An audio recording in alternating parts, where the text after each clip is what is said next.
Hello बच्चों, normality आज discuss करने वाले लेक्चर नंबर 10 है। लेक्चर नंबर 10 है। आज नॉर्मलिटी पूरा डिस्कस करेंगे, पूरा डिस्कस, बेसिक से एडवांस तक, कुछ ना छोड़ेंगे, बोर्ड नहीं, बोर्ड से ऊपर तक। तो आप डिस्कस करते हैं। फिर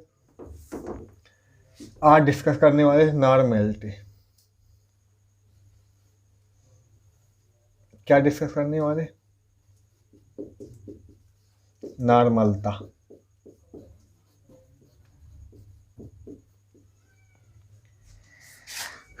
तो इसी पर डिस्कस होगा, बस पूरा इसी पर लेक्चर होने वाला है। अब कह दो सर पूरा लेक्चर सिर्फ एक ही चीज पर होगा बस? हाँ, पूरा इसी पर होने, देखो तुम देखते जाओ बस कितना लेक्चर लंबा जाएगा, कितनी चीजें मैं बताता जाऊंगा। ठीक है, तो ये बोर्ड से, हालांकि बोर्ड से ज़्यादा का होगा, बोर्ड से ज़्यादा का होगा। हालांकि एनसीईआरटी में नॉर्मलिटी है ही नहीं, एनसीईआरटी में नॉर्मलिटी है ही नहीं, पर आ जाता है। जैसे कि यूपी बोर्ड वगैरह में क्वेश्चन, एनसीईआरटी में भी एक क्वेश्चन है जिसमें नॉर्मलिटी का यूज है।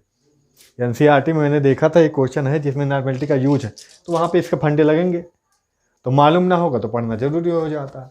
और जेई नीट में भी क्वेश्चन इससे टपकते हैं, ऐसा नहीं है। तो वहाँ के लिए भी, मेंस वगैरह के लिए भी इम्पोर्टेंट है। तो उतना पढ़ेंगे, आज डीपली पढ़ेंगे इसको, काफ़ी अंदर तक जाएंगे, काफ़ी चीज़ें एन फैक्टर को लेके काफ़ी डिटेलिंग करेंगे। ठीक, तो लेक्चर हो सकता है लंबा हो जाए। तो आइए डिस्कस करते हैं। तो नॉर्मलिटी होती क्या है? 1 लीटर बिलियन में उपस्थित विलेय के ग्राम तुल्यांकों की संख्या ही क्या कहलाती है? उस विलियन की मोलरता, नॉर्मलता कहलाती है। तो नॉर्मलिटी क्या है? 1 लीटर है। लीटर हिंदी इंग्लिश वही। 1 लीटर में कितने ग्राम तुल्यांक है? कितने ग्राम तुल्यांकों की संख्या है? ये ग्राम, ग्राम इक्विवेलेंट बोलेंगे इंग्लिश में। क्या बोलेंगे इसको? ग्राम इक्विवेलेंट बोलेंगे। ग्राम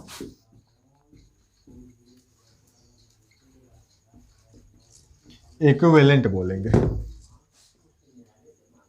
ठीक,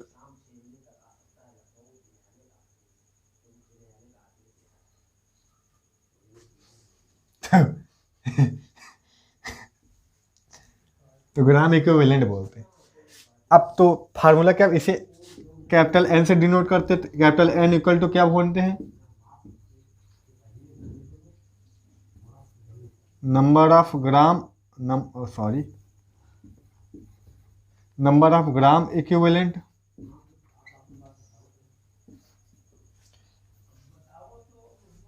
और नीचे वॉल्यूम ऑफ सॉल्यूशन।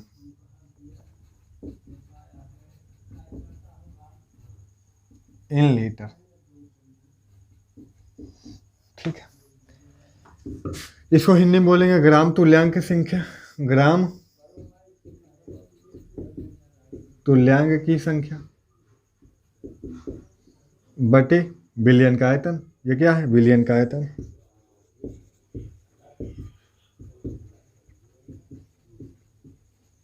ये किस में है? लीटर में।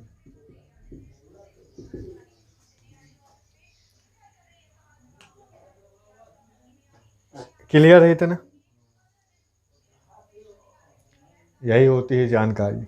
अब यहाँ पे ये टर्म आपके लिए नया है, ग्राम तुल्यांकों की संख्या कभी नहीं सुनी होगी। सुने, हालांकि ऐसा नहीं है, बेसिक, इसका बेसिक मिलता है चैप्टर 1 में, इसका बेसिक है। हाँ, चैप्टर 1 में ग्राम तुल्यांकों की संख्या मिलता है, ऐसा नहीं है। तो ग्राम तुल्यांक की संख्या होती क्या? ग्राम तुल्यांक निकालना है तो विलेय का भार बटे विलेय का तुल्यांकी भार। ये विलेय के लिए यही है। ग्राम तुल्यांकों की संख्या किसकी है? विलेय की।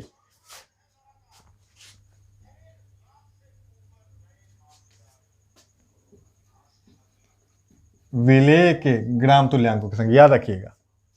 नंबर ऑफ ग्राम इक्विवेलेंट, किसके ग्राम इक्विवेलेंट? सॉल्यूट के। अच्छा, ग्राम इक्विवेलेंट ऑफ सॉल्यूट, यहीं लिख लीजिएगा।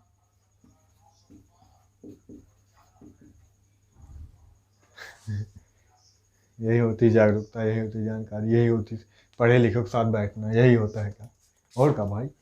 अब वो ऐसे लागू के साथ न बैठते हैं, न उठते हैं, न जानते हैं, न समझते हैं।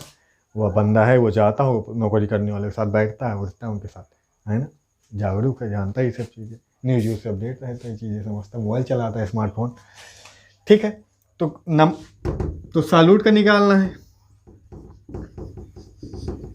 सैल्यूट का ग्राम तुल्यांक क्या निकालना है, ग्राम तुल्यांक, मतलब ग्राम तुल्यांकों की संख्या, ग्राम इक्विवेलेंट निकालना है।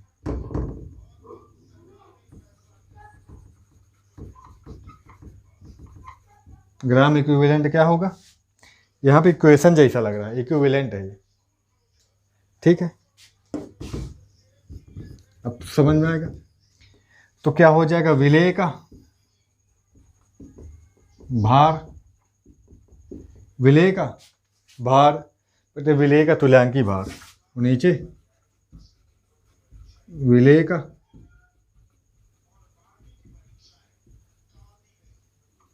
नीच 24 है ये, तुल्यांकी भार, विलेय का तुल्यांकी भार, इसे ई से डिनोट करते हैं, इसे डब्ल्यू से, मतलब वेट ऑफ सैल्यूट, ये क्या है, वेट ऑफ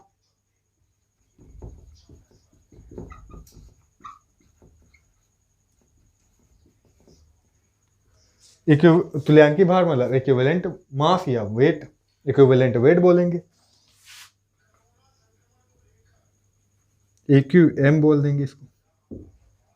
ठीक, इक्विवेलेंट मास बोल देंगे, या फिर तुल्यांकी भार या तुल्यांकी वेट, इक्विवेलेंट वेट बोल देंगे, कोई दिक्कत नहीं, इक्विवेलेंट मास बोलो, इक्विवेलेंट वेट बोलो, वही चीज़ है। अब यहाँ पे ये चीज़ नहीं थी, अब यहाँ पे ये चीज़ पढ़े तो विलेय का भार तो पता चल जाएगा, लेकिन ये कैसे पता चलेगा विलेय का तुल्यांकी भार। अब इसमें नई टर्म ये आ गई, इसमें कौन सी टर्म आ गई, ये नई टर्म आ गई, है ना, आ गई ना। ठीक, अब जैसे यहाँ पे इसको रखना चाहे तो नंबर ऑफ ग्राम इक्विवेलेंट बोलता है, ग्राम इक्विवेलेंट की जगह पे ये रखना चाहे W/E इंटू में V है ही है, यहाँ पे क्या है, इसको V ले लेंगे, तो यहाँ पे V आ गया, ये फार्मूला बना, और ये फार्मूला बना, और ये हमें मालूम है, ये क्या है, ये W/V पढ़ाए थे, ग्राम पर लीटर में सांद्रता है, कंसंट्रेशन ऑफ ग्राम पर लीटर, है ना, ग्राम पर लीटर हम पढ़ाए थे तुमको, ग्राम पर लीटर में क्या पढ़ाए थे, S, ये बताए थे, ग्राम पर लीटर में सांद्रता। तो यहाँ पे N इक्वल टू क्या हो जाएगा, मान लो इसको इधर भेज दें तो E इधर आ जाएगा, तो यहाँ S हो जाएगा, इसकी टर्म में आ गया। अगर यहाँ पे W बराबर निकालना हो तो क्या हो जाएगा, W बराबर सिर्फ निकालना हो तो ये दोनों इधर आ जाएंगे, N E और V हो जाएगा। ठीक, ये तीनों फार्मूला बन जाए। अब यही E निकालना सीखेंगे हम, अभी क्या निकालना सीखेंगे, E निकालना सीखेंगे, पूरा कॉन्सेप्ट। यहाँ पे E थोड़ा सा E निकालना सीखेंगे, क्या सीखेंगे, E निकालना सीखेंगे।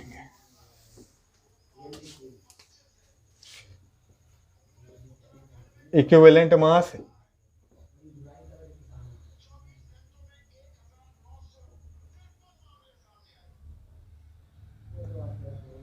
E क्या होता है E क्या होता है, molar mass by N factor, molar mass by N factor, इसको M भी बोल सकते हैं, इसको एन फैक्टर है, ये होता है। अब फिर एक नई टर्म आ गई, मोलर मास तो मिला है, द्रव्यमान, मोलर मास मतलब द्रव्यमान हो जाएगा, उसका द्रव्यमान होगा, मोलर मास को अणभार भी बोल सकते हैं, इसे क्या बोल सकते हैं, अण का भार, अण होगा तो अण भार, अण होगा तो अण भार, मोलर मास, मॉलिक्यूलर मास या मोलर मास, चाहे मोलर मास बोलो चाहे मॉलिक्यूलर मास बोलो, आइटम होगा तो आइटम का भार होगा, भार या द्रव्यमान, परमाणु होगा तो परमाणु का द्रव्यमान, अण होगा तो अण का भार होगा, है ना, परमाणु होगा तो परमाणु का भार होगा, ये चीज होगा। अब यहाँ पे एन फैक्टर आ गया, नया टर्म क्या आ गया, एन फैक्टर आ गया।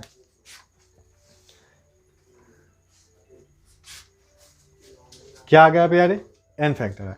तो एन फैक्टर कैलकुलेट करने के लिए क्या करेंगे, एन फैक्टर निकालने के लिए अब यहीं से निकालो, जैसे तो मोलर मास अपान में इक्विवेलेंट मास, ये फार्मूला बन जाता है। ये फार्मूला बन जाता है ना। ठीक, यहाँ से ये ऐसे भी निकाल सकते हैं। ठीक, तो एन फैक्टर यहीं पे नहीं लगता, एन फैक्टर बहुत जगह पे लगता है। तो एन फैक्टर पे ही आगे लेक्चर होने वाला है सारा लेक्चर।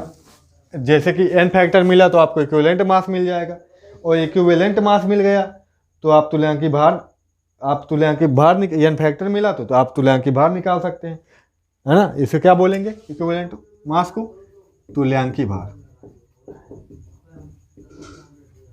तुल्यांकी भार निकाल लेंगे, एन फैक्टर निकल आएगा, क्योंकि अणभार तो आप निकाल ही सकेंगे जो बाण होगा, है ना। एन फैक्टर मिल जाए, जैसे कि NaCl का है, ये NaCl का अणभार तो निकाल ही लेंगे मोलर मास कि इसका कितना होता है, इसका 23 होता है, इसका 35.5 होता है। तो भाग गया, कितना आ गया प्यारे, 10.5, 5 3 8 और ये 3 2 5, इतना आ गया, है ना। अब इसका एन फैक्टर पता चल जाए तो हम ये निकाल लेंगे तुल्यांकी भार, और तुल्यांकी भार निकल आया, है ना। तुल्यांकी भार ने ग्राम तुल्यांक निकाल लेंगे, है ना। ग्राम तुल्यांक भी निकालना सीखे हो, ग्राम तुल्यांक मतलब क्या सीखे हो, विलेय का भार। विलेय का भार क्वेश्चन में दिया ही रहेगा जितना होगा। विलेय का भार अलग है, विलेय का अणभार अलग है। विलेय का भार W बटे तुल्यांकी भार, ये बटे ये तुल्यांकी भार रख देंगे, तो ये ग्राम तुल्यांक निकल आएगा। और ग्राम तुल्यांक निकल आएगा तो नॉर्मलता निकल आएगी, है ना। फिर नॉर्मलता निकल आएगी तो आयतन बटे ग्राम तुल्यांक रख देंगे, यहाँ पे ग्राम इक्विवेलेंट रख देंगे ग्राम तुल्यांक, तो ये नॉर्मलता निकल आएगी। बात समझ में ही, एन फैक्टर क्या जरूरी, एन फैक्टर रहेगा तो ये निकलेगा, और ये निकलेगा, ये रहेगा तो ये निकलेगा, और ये निकलेगा तो फिर नॉर्मलिटी निकलेगी। तो कहानी किस पर डिपेंड है आगे, एन फैक्टर पर डिपेंड है। किस पर डिपेंड है, एन फैक्टर पर। तो आगे एन फैक्टर पर डिस्कस करने वाले हैं।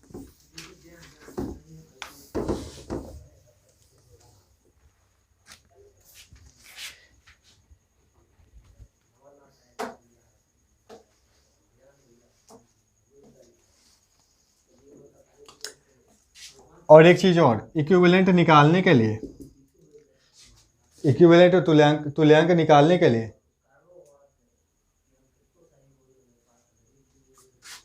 मोल अपान में एन फैक्टर भी कर सकते हैं। एन फैक्टर यहाँ पे जरूरत पड़ती है, नॉर्मलिटी निकालने के डायरेक्ट फार्मूला है।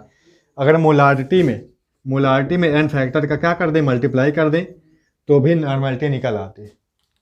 मोलारिटी किसी फार्मूले की दी हो, एन फैक्टर पता चल जाए वहाँ पे जो मालिक्यूल होगा उसका, एन फैक्टर पता चल गया, सीधे नॉर्मलिटी निकल आती है, नॉर्मलता। ठीक है, ये इक्विवेलेंट सीधे निकल आए अगर मोल पता हो उसके, मोलों की संख्या, और एन फैक्टर पता हो जाए विलेय का, तो उसके सीधा इक्यू आ जाएगा। ठीक है, ठीक, उसके सीधा तुल्यांक आ जाएंगे। तो आगे सीधा इसी पे बात होती है, एन फैक्टर पे। एन फैक्टर कई चीज़ों के लिए हो सकता है। तो पहले एसिड के लिए हो सकता है, बेस के लिए हो सकता है, साल्ट के लिए हो सकता है, रिड्यूसिंग एजेंट के लिए हो सकता है, ऑक्सीडाइजिंग एजेंट के लिए हो सकता है ना, अम्ल के लिए, क्षार के लिए, और परमाणु के लिए भी हो सकता है। ठीक है, और लवण के लिए भी हो सकता है, और ऑक्सीकारक अपचायक दोनों के लिए हो सकता है। तो पहले अम्ल के लिए देखते हैं, किसके लिए देखते हैं, पहले अम्ल के लिए देखते हैं। अम्ल के लिए एन फैक्टर फॉर एसिड,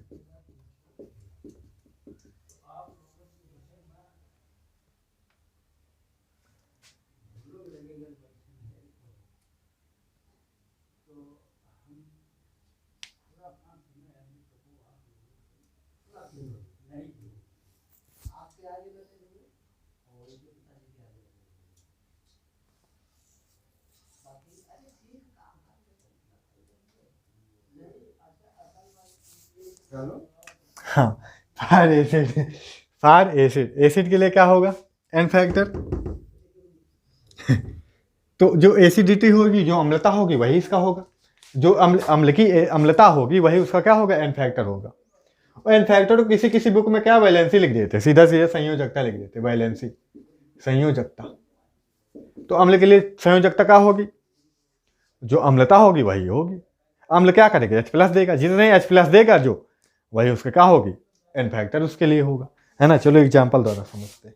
जैसे HCl के लिए बता दे, तो HCl जल में डालने पर कितने H+ देगा, एक ही H+ देता है, तो इसके लिए एन फैक्टर कितना हुआ, एक हुआ। इसके लिए एन फैक्टर का मान कितना हुआ, एक हुआ। ठीक। H2SO4 है, H2SO4 है, तो ये डालने पर 2H प्लस देता है, 2H प्लस देता है, ये जल में डालने पर, पानी में डाल डिजॉल्व करने पर, तो कितना एन फैक्टर कितना हुआ, 2 हुआ।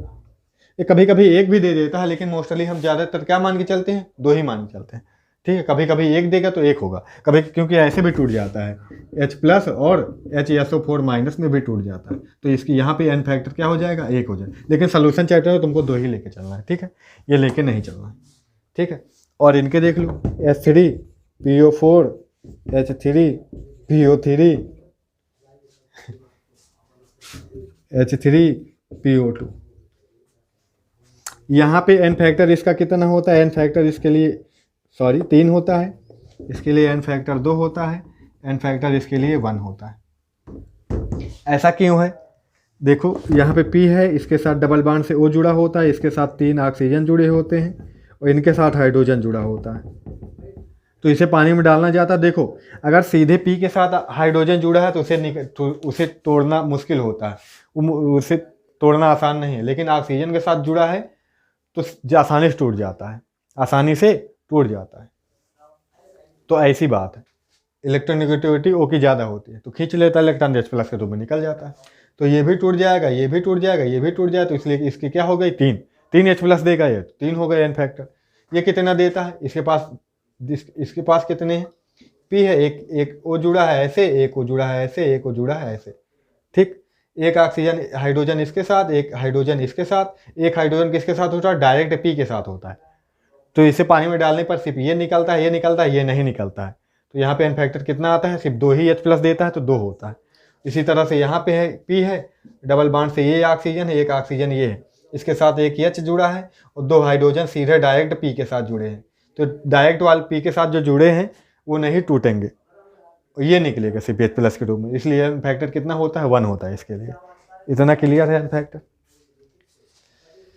जैसे बोरिक अम्ल ले लिए, बोरिक एसिड ले लिए, बोरिक एसिड का अर्सोत का होता है, बताओ, H3BO3 H3BO3 H3BO3 को क्या लिख सकते हैं, BOH का होल थ्राई लिख सकते हैं, 3H 3O होल थ्राई लिख सकते हैं। इसे वाटर में डिजॉल्व करते हैं H2O में, तो कितने H प्लस देता है, 1 H प्लस देता है और बना लेता है BOH का होल 4, तो एन फैक्टर इसके लिए कितना होता है, एन फैक्टर इसके लिए कितना होता है, 1 ही होता है। बोरिक एसिड के लिए एन फैक्टर कितना होता है, 1 ही होता है। समझ रहे हो ना, ये ऐसे लिख सकते हैं जल को, HOH, एक OH ले लेता है, H प्लस दे देता है, समझ में आ गई बात। तो एन फैक्टर कितना होता है बोरिक अम्ल के लिए, 1 ही होता है। जैसे कि यहाँ पे CH3COOH के लिए बना एसिटिक अम्ल के लिए, तो ये भी एन फैक्टर इसके लिए भी पानी में डालो सिर्फ 1 H प्लस देगा, 1 ही देगा, तो एन फैक्टर कितना होता है, 1 होता है। जैसे कि SO2 है, SO3 है, इनके लिए देखो, जैसे इस NaOH के साथ क्षार के साथ डाल दिया तो क्या होगा, ये H2O बनाता है प्लस Na2CO3, जो SO2 होता है CO3 में, जैसे CO2 होगा तो वो किस में CO2 होगा तो CO3 में बदलेगा, और CO3 होगा तो CO4 में, ऐसे CO4 में बदलता नहीं है कोई, लेकिन ये सल्फेट वाला होगा तो NaOH से क्रिया करेगा तो H2O प्लस Na2SO4 देता है। ये यहाँ पे दो NaOH की ज़रूरत होती है, कितने NaOH, 2 NaOH, तो कितने OH ले रहा है SO3, 2 OH ले रहा है। यहाँ भी SO2 कितने ले रहा है, 2 OH ले रहा है, तो यहाँ भी एन फैक्टर 2 होता है, यहाँ भी एन फैक्टर 2 होता है, ठीक। और इसे ये जो बन रहा है इसे डिजॉल्व करने की, SO2 कितना हो गया एन फैक्टर 2 होगा, SO3 कितना होगा, 2 ही होगा, याद रखना। CO2 का इसी तरह से कितना होगा, 2 ही होगा, वो भी इतना ही लेगा। तो क्लियर हुआ एन फैक्टर इतना। अगर इसका है, इसका होल ट्वाइस, तो इसके लिए एन फैक्टर कितना होता है, इसके लिए एन फैक्टर 2 होता है, इसके लिए एन फैक्टर कितना होता है, 2 होता है, 2H प्लस देगा और प्लस CO2 O कितना है 4, 2 माइनस इस पर होता है, ऑक्जिलेट आयन बोलते हैं इसको, तो एन फैक्टर कितना होगा इसके लिए, 2 ही होगा।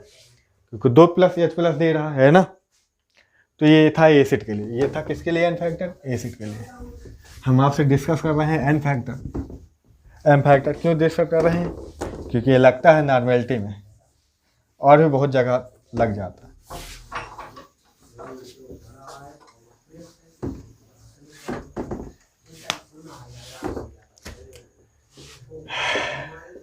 अब डिस्कस करते हैं हम बेस के लिए, फॉर बेस। क्षारक के लिए, क्षार के लिए, बेस के लिए यानी जो बेसिसिटी होगी, जो क्षारकता होगी, वही उसका एन फैक्टर होगा। तो NaOH के लिए क्या होगा, एक जितने OH देगा ये उस वही एन फैक्टर, एक OH देगा तो एक होगा इसके लिए एन फैक्टर। जैसे कि MgOH के लिए बात करें, MgOH का होल टॉइज होता है तो ये 2 OH देगा तो एन फैक्टर 2 होगा। AlOH का होल थोड़ा की बात करें, इस पर 3 होती है, इसकी वैलेंस 3 आता है तो 3 OH देगा तो इसके लिए एन फैक्टर 3 होगा। क्लियर है ना, क्लियर है। अब और बात करें, जैसे कि Na2CO3 होता है तो एन फैक्टर इसके लिए कितने चार्ज आते हैं, यहाँ पॉजिटिव नेगेटिव चार्ज देखते हैं कितने, इस पर एक पे एक, दो टोटल 2 पॉजिटिव होंगे, टोटल 2 नेगेटिव पे आएगा तो एन फैक्टर 2 होगा। ठीक, इसी तरह जो भी होगा, जो भी होगा सबके ऐसे ही होगा। ठीक, जैसे कि ये होता है NH4OH, तो यहाँ एक ही OH माइनस देता तो एन फैक्टर कितना होता, 1 ही होता। ठीक, अब फॉर आइटम के लिए देख लीजिए, एक परमाणु के लिए देख लेते हैं एन फैक्टर, किसके लिए, परमाणु के लिए।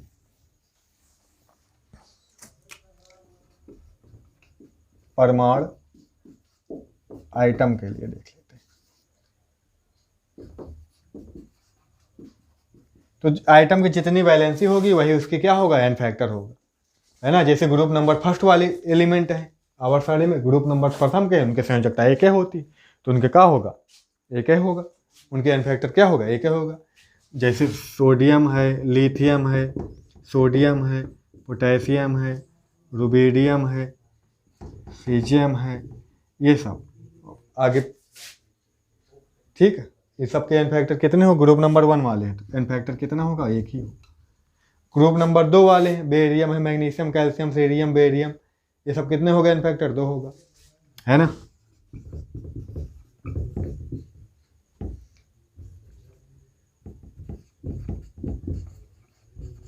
इनका लिए एन फैक्टर कितना होगा, 2 ही होगा।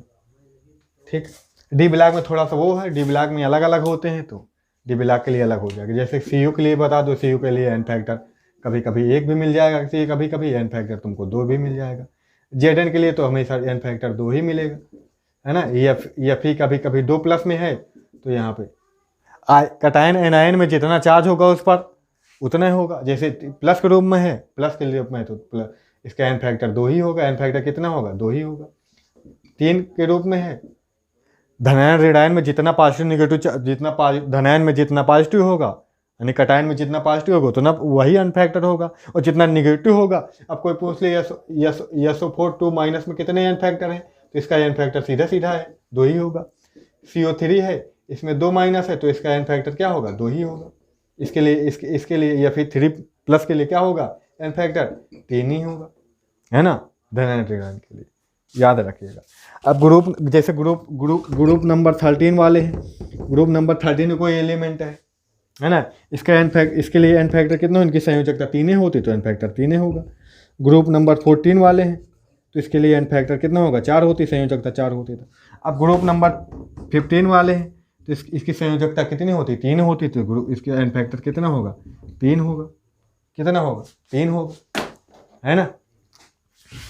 अब ग्रुप नंबर 16 वाले हैं, इसके लिए एन फैक्टर कितना होगा प्यारे, बताओ, 2 ही होगा। ऑक्सीजन वगैरह, सल्फर वगैरह, एन फैक्टर 2 ही होता है। अब ग्रुप नंबर 17 वाले हैं, इनके लिए एन फैक्टर कितना होगा, एन फैक्टर इनके लिए प्यारे 1 होगा। हाइड्रोजन फैमिली, क्लोरीन, ब्रोमीन सबके 1 ही होता है, संयोजकता तो 1 ही होगा। ये चीज़ क्लियर हो गई, ये चीज़ क्लियर हो गई। पॉजिटिव नेगेटिव वाला भी मैंने बता दिया। ठीक है, जैसे Na प्लस के रूप में होता तो इसका एन फैक्टर कितना होता है, 1 ही होता। ठीक है, ये चीज़ें क्लियर है।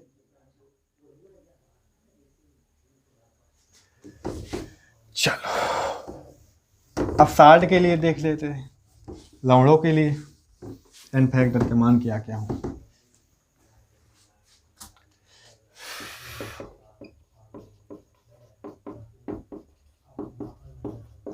लवण के लिए क्या होगा एन फैक्टर, जैसे NaCl है तो जितना पॉजिटिव निगेटिव चार्ज होगा वही उसके लिए एन फैक्टर होगा। तो इस पर एक प्लस होगा एक माइनस होगा, तो एन फैक्टर कितना होगा, एक ही होगा। जैसे कि NO2SO4 है, 2 प्लस आएगा 2 माइनस आएगा तो एन फैक्टर 2 ही होगा। ठीक है। कैल्शियम सल्फेट है, 2 प्लस आएगा 2 माइनस आएगा, एन फैक्टर 2 ही होगा। ठीक है। कैल्शियम कार्बोनेट है, कैल्शियम कार्बोनेट 2 प्लस आएगा 2 माइनस आएगा तो एन फैक्टर 2 ही आएगा। ठीक है। एल्युमिनियम सल्फेट है, क्या है, एल्युमिनियम सल्फेट है।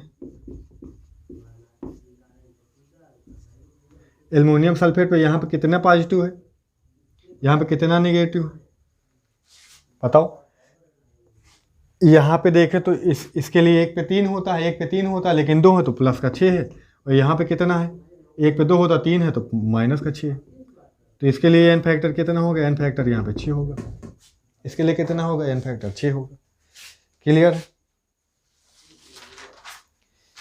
क्लियर है।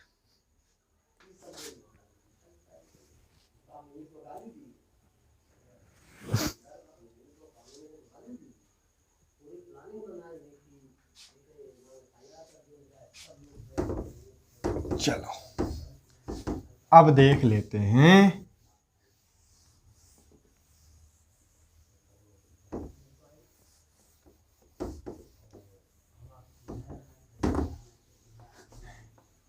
आओ अब देख लेते हैं ऑक्सीडाइजिंग एजेंट और रिड्यूसिंग एजेंट। ऑक्सीडाइजिंग एजेंट और रिड्यूसिंग एजेंट। ऑक्सीकारक है, ऑक्सीकारक और अपचायक जो होते हैं उनका क्या होगा।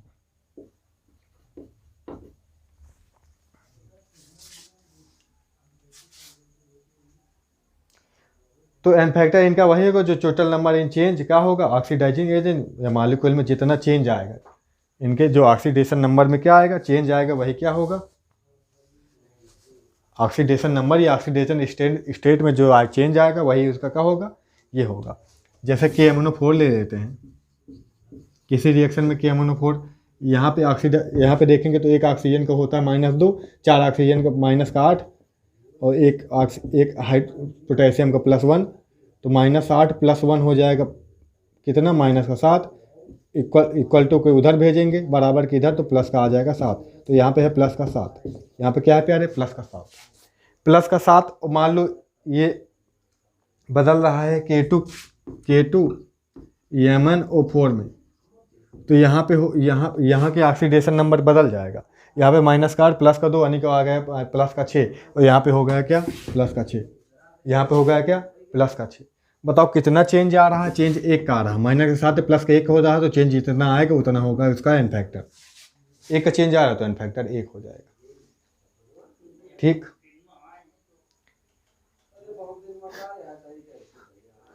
ऐसा किस में बदलता है, क्षार में बदलता है। अम्ल में अलग तरह का होता है। KMnO4 को ही अगर अम्ल की उपस्थिति में है, किसकी उपस्थिति में, अम्ल की उपस्थिति में, अम्ल की उपस्थिति में है तो Mn जो होता है 2+ में रूप में टूटता है। ये +7 से +2 में जा रहा है, किस में जा रहा है, +5 का चेंज, प्लस का 5 पीछे तो एन फैक्टर कितना हो जाएगा, +5 होगा, 5 ही होगा। अगर न्यूट्रल में डाल दिए प्यारे, अभी तो अम्ल में डाले, क्षार में डाले, न्यूट्रल में उदासीन विलयन में न्यूट्रल में डाल दिए, न्यूट्रल सॉल्यूशन में क्या होगा, KMnO4 क्या होता है, MnO2 में बदलता है, MnO2 में। ये रिएक्शन में सब कुछ काम देगा। ये रिएक्शन ये एक्सपेरिमेंटल चीज़ है, मतलब कि अम्ल में Mn2+ में हमेशा बदलेगा, क्षार में होगा तो 6+ में बदलेगा और न्यूट्रल में होगा तो इसमें बदलेगा। तो यहाँ पे +7 है, यहाँ पे कितना होगा, 1 ऑक्सीजन पर -2, 2 ऑक्सीजन तो -4, तो इस पर आएगा प्लस का 4। तो देखो प्लस का 7 से प्लस का 4 जा रहा, तो कितना परिवर्तन आ रहा, 3 का आ रहा। तो एन फैक्टर कितना हुआ प्यारे, 3 का हुआ। एन फैक्टर कितना हुआ, 3 का हुआ।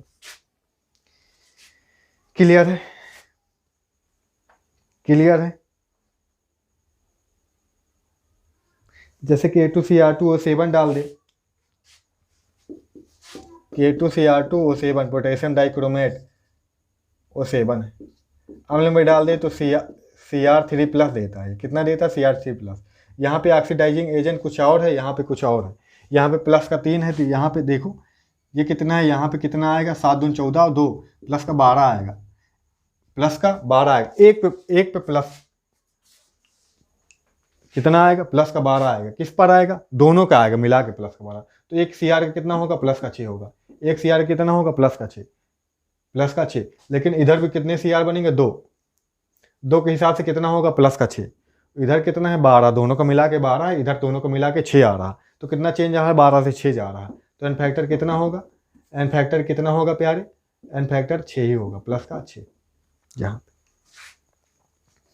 क्लियर है, क्लियर है। असमानुपातन अभिक्रिया, डिस्प्रपोर्शनेशन रिएक्शन, उसके लिए एन फैक्टर अलग हो जाता है, उसके लिए एन फैक्टर कॉन्सेप्ट थोड़ा सा अलग हो जाता है। तो वो देखे कि ना देखे, देख लेते हैं थोड़ा सा। मैंने सारे एग्जाम्पल ले लेके आपको समझाए हैं, आशा करते हैं समझ आएंगे।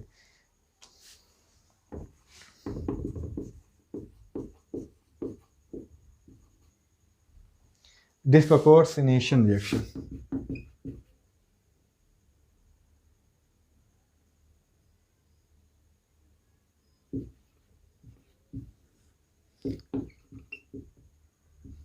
असमानुपातन अभिक्रिया, पहली बार तो नहीं सुने, मिलता है 11th में मिलता है, ऑक्सीडेशन रिडक्शन वाले रिएक्शन में मिलता है। अच्छा, अब रिडक्स अभिक्रिया वाले रिएक्शन में तो जब किसी रिएक्शन में एक ही आइटम का ऑक्सीडेशन भी हो, रिडक्शन भी हो, अर्थात उसका ऑक्सीडेशन नंबर बढ़े एक बार, उसी आइटम का ऑक्सीडेशन नंबर घटे, तो इसे क्या बोल देते हैं, डिस्प्रपोर्शनेशन रिएक्शन। जैसे Br2 है, ये Br माइनस में टूट रहा है, किसमें टूट रहा है, Br माइनस में, BrO3 माइनस में टूट रहा है, BrO3 माइनस में। यहाँ पे देखो तो -1 है ऑक्सीडेशन, यहाँ पे देखो तो +1 है। एक ऑक्सीजन पे होता है कितना, भाई इसका निकाल सकते हो, एक ऑक्सीजन में -2 होता है, 3 ऑक्सीजन है तो 3 से मल्टीप्लाई, पूरे पर क्या है, -1, तो -1, तो कितना आएगा, माइनस का 6 आया, और ये x है इक्वल टू -1, x बराबर क्या आएगा, -1 प्लस का 6, तो x बराबर कितना है, +5। यहाँ पे कितना है, +5। तो एक ही यहाँ पे 0 ऑक्सीडेशन स्टेट है, खुद पे तो 0 ऑक्सीडेशन, 0 से -1 हो रहा है, 0 से यही क्या हो रहा है, माइनस में जा रहा, घट रहा है, एक बार बढ़ रहा, एक बार घटे एक बार बढ़े, तो इसका क्या हो रहा है, असमानुपातन अभिक्रिया। कैसी अभिक्रिया, असमानुपातन अभिक्रिया। इसको अलग अलग लिखो तो Br2 किस में बदला है, Br में बदला है, किस में बदला है, Br में बदला, Br माइनस, और Br2 किस में बदला है, BrO3 माइनस में बदला। यहाँ पे 0, यहाँ पे 0, ठीक, यहाँ पे 0 है, यहाँ पे 0, तो 0 से कितने माइनस बना रहा है, एक माइनस, तो 2 है तो 2 बनेंगे, यानी कि 2 इलेक्ट्रॉन क्या हो रहे हैं, गेन हो रहे हैं। 2 इलेक्ट्रॉन क्या हो रहा है, गेन हो रहा है। 2 इलेक्ट्रॉन क्या कर रहा है, गेन कर रहा है। यहाँ पे 0 से प्लस का 5 जा रहा है, 0 से प्लस का 5 जा रहा है ना, 0 से प्लस का 5, और लेकिन यहाँ पे है कितने, प्लस का 5, तो प्लस का 5 जा रहा है, मतलब 5 इलेक्ट्रॉन लॉस कर रहा है, 5 इलेक्ट्रॉन लॉस कर रहा है। लेकिन एक नहीं, इसी तरह के 2 बनेंगे, 2 है ना, तो 2 के लिए कितने हो जाएंगे, 10 इलेक्ट्रॉन, 10 इलेक्ट्रॉन का लॉस हो रहा है। कितने इलेक्ट्रॉन का, 10 इलेक्ट्रॉन का लॉस हो रहा है। तो जितना लॉस हो रहा है उतना गेन भी करना चाहिए, तो इसमें 5 से मल्टीप्लाई कर देंगे, 5 से मल्टीप्लाई कर देंगे, है ना, जितना लॉस होना चाहिए उतना गेन करना चाहिए, तो 5 से मल्टीप्लाई कर दे रहे हैं। तो एन फैक्टर निकालने के, डिस्प्रपोर्शनेशन रिएक्शन के एन फैक्टर निकालने के लिए टोटल नंबर ऑफ जितने इलेक्ट्रॉन का लॉस या गेन होता है, total number of electron, total number of electron, नीचे stoichiometric coefficient, stoichiometry coefficient, stoichiometry गुणांक बोल देते हैं, स्टोइकियोमेट्री गुणांक। तो यहाँ पे कितने, देखो यहाँ पे किसका देखना, बी आर का हो रहा था, बी आर के देखना है स्टोइकियोमेट्री, कितने बी आर लग रहे हैं, जितने लग रहे हैं वही इसका एस सी होगा, यह इसका क्या होगा, एस सी होगा। एक ये बी आर कितने यहाँ पे, 5 B R 1 B R, 5 B R 2 1 B R 2, तो एस सी कितना है यहाँ पे, स्टोइकियोमेट्री कोएफिशिएंट कितना है, 6 है, कितना है 6 है। तो एन फैक्टर इसका निकालेंगे तो टोटल नंबर ऑफ इलेक्ट्रॉन कितने हैं, 10 है, और ये कितने हैं, 6 हैं, तो इसका एन फैक्टर कितना आएगा, 2 से कट जाएंगे तो 5/3, इसका एन फैक्टर कितना आएगा, 5/3। ठीक, ऐसे निकालेंगे इसके लिए। तो बोर्ड वोर्ड में नहीं आते इसके क्वेश्चन, बोर्ड वोर्ड में आते नहीं, लेकिन मैंने आपको करा दिए, तो आप अगर आगे कभी पढ़ना चाहेंगे, तो अगर आप जेई नीट की तैयारी कर रहे हैं, मेंस वगैरह की तैयारी देना है पेपर, तो वहाँ पे ये सारे क्वेश्चन पुटअप किए जाते हैं, वहाँ पे पूछता है। तो आशा करते हैं लेक्चर पसंद आएगा, वीडियो को लाइक कीजिएगा, शेयर कीजिएगा, अधिक से अधिक अपने दोस्तों के साथ शेयर करना मत भूलिएगा। तो चैनल को पहली बार विजिट किए हैं तो चैनल सब्सक्राइब करना मत भूलिएगा, ताकि ऐसी वीडियो आपको मिलती रहे। स्पेशल कोई डिमांड हो तो आप कमेंट कर सकते हैं, बोल सकते हैं। थैंक यू सो मच, मिलते हैं अगली वीडियो में। थैंक यू सो मच, जय हिंद।